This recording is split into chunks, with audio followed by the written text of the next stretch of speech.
Қазақстан Республикасының еңбек кодексіне сәйкес жұмыскер бірнеше жерде және әртүрлі жұмыс берушілерде еңбек етуге құқылы. Бұл ретте жалпы жұмыс уақытылы тәулік ішінде 12 сағаттан аспауы тиіс. Мысалы, қазіргі таңда медициналық қызметкерлер арасында күніне 6 сағаттан 2 ұйымға жұмыс істеу тәжірибесі кең таралған. Ал тазалық жұмыстары бойынша мамандар 3 түрлі жұмыс берушіге 4 сағаттан қызмет көрсете алады. Қызмет саласының ерекшеліктеріне байланысты бухгалтерлер, сантехниктер, электриктер, күзетшілер, бағдарлама жасаушылар, педагогтар, журналисттер және де өзге де мамандық иелері де 2-3 жұмыстың орнында қатар еңбек ететіні жиі кездеседі.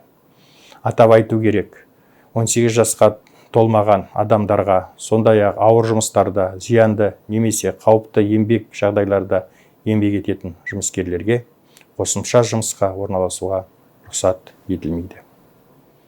Сонымен қатар, Қазақстан Республикасының мемлекеттік қызмет туралы заңына сәйкес қосымша жұмыс істеуге мемлекеттік қызметшілерге тыйым салынады.